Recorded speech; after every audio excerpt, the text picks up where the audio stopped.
I want you to imagine you are on a beach holiday with your family, spending quality time. There's long stretches of sand that spread out as far as the eye can see. It's amazing. It's beautiful. You can't argue with your family about which is better, the sunset or the sunrise. You fall asleep every night to the sound of the crashing waves, and you wake up in the morning to the sweet scent of the sea breeze on the air. Time doesn't matter. As you sit back with your feet in the hot sand, sipping a cool, cold, ice-cold drink, it's really time to chill. You spent a few hours in the sand, under the hot sun, you're sweating, there's a call from a sibling, it's time to go into the ocean, there's a flurry of wetsuits, fins, and you head off into the waves to go and body surf. I was having this very moment that I've just described to you 10 years ago. My family had come from Cape Town, we were at Buffalo Bay in Knysna, South Africa, and I was experiencing a hot day like I just described. And we headed into the waves, wetsuits and fins. But there was one thing that was different. When I stepped into the ocean that day, everything changed. My brothers and I were surfing quite far out. My family could watch us. My mom and my sisters, my brother's friends, were watching us catch these big, big waves about 50 meters out. And we've been catching waves for about 45 minutes. And I could wave back to my mom. She was saying to my sisters, I'll never teach you to surf that deep, but I will teach you to body surf. And we were about to come in when, as I crested the wave, I saw a shape. I saw a shadow. And I knew what it was. And it was moments later that my life changed forever. It went from a calm, beautiful beach holiday to a nightmare. My right leg was taken off above the knee. My femoral artery was severed, and I nearly lost my life. Change. It comes when you least expect it. So why share this story? Why share something that so few people, most of you in this room, in fact all of you, I don't think any of you have experienced a shark attack. But I think one thing we all have in common, we can all relate to, is that just like fear is a feeling we can all know and we can all feel, change is universal. Change is something that comes as an onslaught. The Greek philosopher Heraclitus summed it up. Change is the only constant in life. And I tend to agree with him. So knowing that change is universal, we're going to continue to have this experience. New things are going to keep coming. They're going to keep happening to us. But it's not all doom and gloom. I'm here to remind you and to tell you that over the last 10 years, although there's some parts that are missing, change has taught me a lot. I've learned that we can embrace change, that we can navigate it, that we can rise with it, and that we can choose to participate, no matter what that change looks like. So I'm going to give you 3 tools today that have helped me over the last 10 years navigate change, and hopefully they can help you too. The first is tribe. And the poet John Donne summed up the need for tribe so beautifully in these five words. No man is an island. The same with Yuval Noah Harari, who wrote *Sapiens*, who studied early humans from the Stone Age all the way to the modern era. He had this to say about the necessity for tribe. And evolution naturally favored those who could build strong social bonds. So let me tell you another short story just to illustrate this. It's 70,000 years ago, and we have an early human. He's on the left. And let's give him a name. Let's call him Sam. Now, Sam is hungry. He's out foraging, he's got some berries, and he encounters a lion. The lion will go nameless today. Who do you think wins in the exchange? Can I have a show of hands for Sam? 1. Someone's being cheeky. 2. 2 cheeky humans. And can I have a show of hands for the lion? Okay. I think we can all agree that the lion comes out on top. But let's go into a parallel universe for a second. We're still 70,000 years ago, and Sam meets some other early humans. Sam meets his tribe. So Sam's tribe is moving along, having fun, also foraging, also hungry, learning together, and they encounter the same hungry lion. Oh, things are really bad. But they've gotten along so well, they've built a community, they've built a tribe, and guess what? They've learned to build tools, and they've learned to build weapons. So who do you think wins in this exchange? I'm not going to ask for hands. I think we can all agree that it's the humans in this case that come out on top, and Sam's tribe. So just like Sam needed his tribe, I needed my tribe that day in the water. My brother actually swam back when I was being attacked by the shark. And when he got to me, I asked him, how bad is it? He said, you could see my leg was gone. He looked up and he said, you've just got a scratch. You're fine. He calmed me down, pulled me towards the beach, and I came out of the water with one leg. My brother came out of the water with a bite mark out of his fin. So tribe is essential for our survival, but what else does tribe give us? Does it just give us survival tools? Does it just help us navigate the lion and the shark? Or is there something else that this tool can give us when change is coming our way? There was a study in the United States on loneliness in 2023, and they looked at 200,000 adults. Are you lonely? Are you happy? Are you sad? What are your habits? What's happening in your life? And they did the study across 26 states, and they realized that loneliness wasn't just a bad feeling. It was actually really, really damaging people's health. People were more stressed. They had higher levels of depression. And it was the equivalent of smoking up to 15 cigarettes a day for some of them. I think we can all agree, if we go back to Sam smoking 15 cigarettes a day with a lion coming, things don't look good if he's going to be running away. But what about the people that weren't suffering from loneliness? The happy people in the study, the so-called non-lonely adults. While they were living happy, full, healthy lives, they had emotional support from friends and family, and they had a sense of belonging to others, to nature, to their social community, but also to the fabric of life, what it means to be a human being. So things are going a little bit better in Sam's tribe. He's got some friends, they've learned to build things, they're surviving. And, moving on from this, I want to ask the question, how do we build tribe? How do we foster it? How do we create it? How do we work with what we have around us? And it starts with going inward, looking at your social circle right now, your friends, your family. Who's in your tribe? Do you have a tribe? If you don't have a tribe, step out, start connecting. Do shared goals and activities with your friends and family. Be brave, celebrate moments.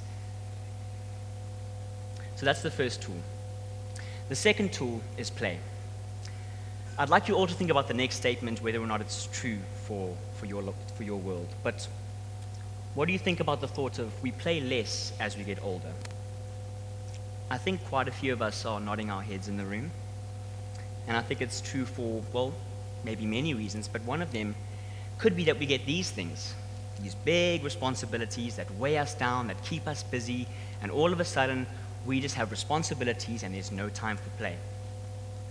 And life starts looking less like this, where you are happening to life, and more like this. Life's happening to you, and this. Someone's stuck in there. So what if there was a superpower, and we called that superpower play?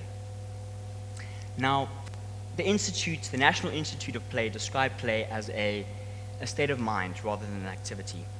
It's a way to lose track of time and concerns. It's something that you keep doing for the sake of doing it. And you love it not because of what it gives you, but because of how it makes you feel. The best way for me to give you my sense of play and what play means for me is to show you this video. I never surfed before I lost my leg, but play got me back into the ocean. It reconnected me with a community, with a tribe. It's taught me about healing. It's taught me about myself. And guess what? I was playing. I was having fun. So that's play for me. But what does play look like for you, if you had to really think about it? Well, it doesn't really matter. But there are some building blocks to play that you can use going forward, almost as a compass. Choose 1, 2, 3, 4, 5, 6, or 7 of these points and inject them into your activities. First is that play has no rewards. It's not forced. It's fun. It's pursued for its own sake. There's no goal or reward involved. It's low demand. You set the demand.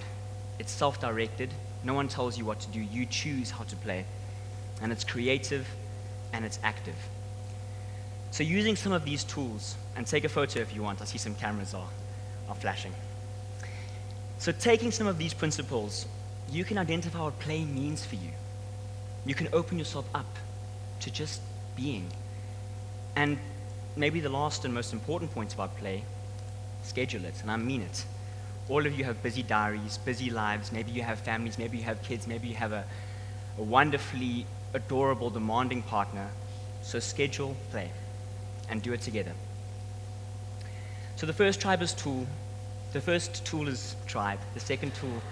The first tool is tribe.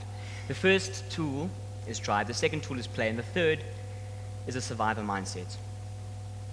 Now, I was lying in the hospital bed 10 years ago on the 27th of June, not knowing what my future would look like, not knowing if I'd go back to theater school. I was studying acting at the time.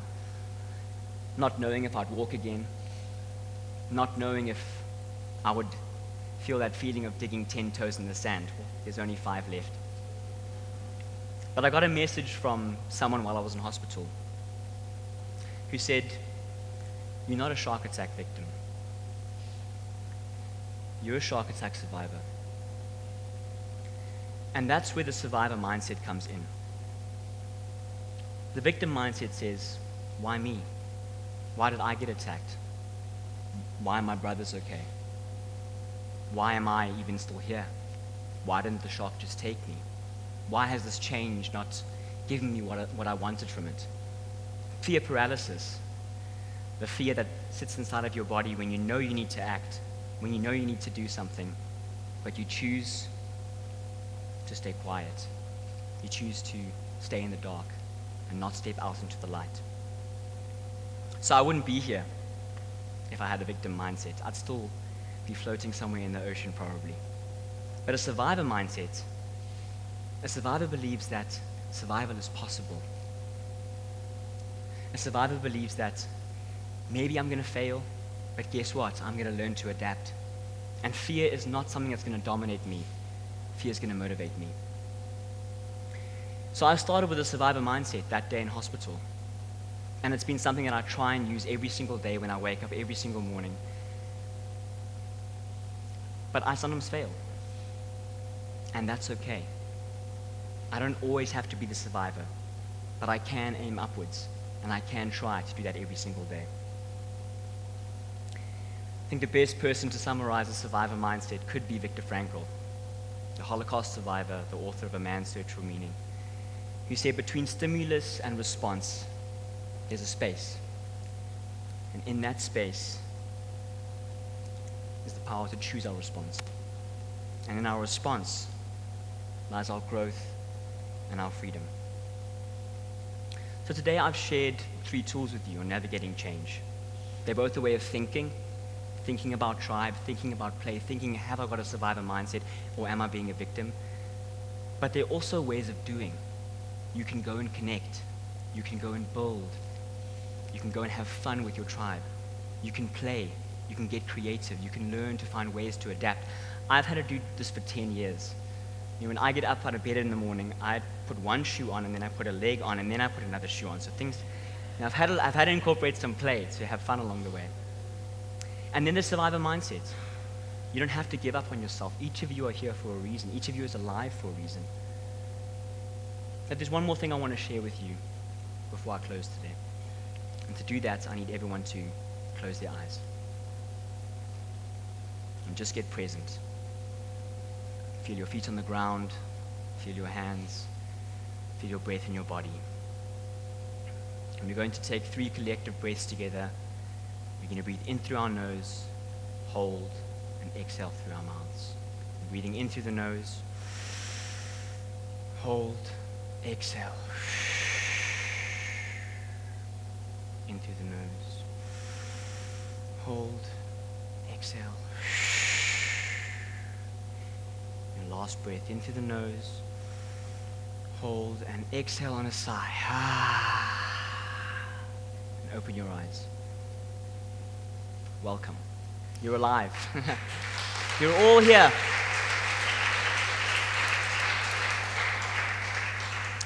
Change is unpredictable. Change is constant. Change is going to keep coming. But guess what? We can learn to adapt with change. We can learn to embrace with change, and we can learn to participate with the change. And I want to share these words from the late, great Jane Goodall. And just look at what she said here. Whether or not you find that role that you're supposed to play, your life does matter. And every single day that you live, you make a difference in the world, whether you like it or not. And you get to choose the difference that you make. Your life matters. It does. There's no one like you. And you get to choose the difference you make. So if you get to choose the difference you make with all the change happening around you, you also get to choose the change you make. And let it be the change that sets your angel free from the marble. Thank you.